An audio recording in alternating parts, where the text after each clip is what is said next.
હજીરા વિસ્તારના ઔદ્યોગિક એકમની સુરક્ષા અને આપત્તિ વ્યવસ્થાપન ક્ષમતા ચકાસવા માટે ગુજરાત મેરીટાઈમ બોર્ડ અને અદાણી હજીરા પોર્ટ દ્વારા એક વિશેષ મોક ડ્રીલ યોજવામાં આવી હતી. વર્તમાન સમયમાં વધતા જતા ટેકનિકલ જોખમોને ધ્યાનમાં રાખી ડ્રોન હુમલાની સ્થિતિમાં કેવી રીતે પ્રતિસાદ આપવો તેનું સફળ પરીક્ષણ કરાયું હતું. બપોરે 12:10 કલાકે અજાણ્યા ડ્રોન દ્વારા લિક્વિડ જેટી અને ટર્મિનલ પર હુમલો થયો હોવાનું ધારીને કવાયત શરૂ કરવામાં આવી. આ દરમિયાન પોર્ટ પરની તમામ કામગીરી જેવી કે કાર્ગો હેન્ડલિંગ અને શિપ મૂવમેન્ટ તાત્કાલિક બંધ કરી દેવાઈ અને કર્મચારીઓને સુરક્ષિત સ્થાને ખસેડવામાં આવ્યા.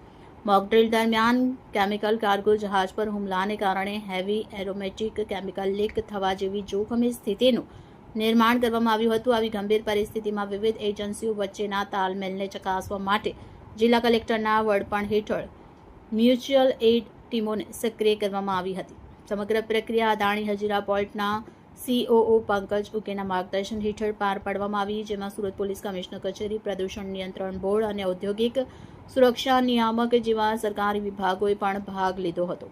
કાર્યક્રમના અંતે ઉપસ્થિત અધિકારીઓ દ્વારા સમગ્ર મોક ડ્રીલનું ઝીણવટભર્યું વિશ્લેષણ કરવામાં આવ્યું. GMBના પોર્ટ ઓફિસર અમિત કુમાર અને ફાયર વિભાગના પ્રતિનિધિઓએ આ દરમિયાન થયેલ કામગીરીની સમીક્ષા કરી હતી. જેટી એન્ડ ટેન્ક ફાર્મ ઇન્ફ્રાસ્ટ્રક્ચરની સુરક્ષા માટેના પ્રોટોકોલમાં જે નાની ખામીઓ જણાઈ હોય તેને સુધારવા અંગે ચર્ચા કરવામાં આવી હતી. આ પ્રકારના નિયમિત આયોજનોથી હજીરા જેવા સંવેદનશીલ ઔદ્યોગિક વિસ્તારમાં સુરક્ષા વ્યવસ્થા વધુ ચુસ્ત બનશે અને કોઈપણ આકસ્મિક સ્થિતિ સામે લડવાની તૈયારી વધુ મજબૂત થશે.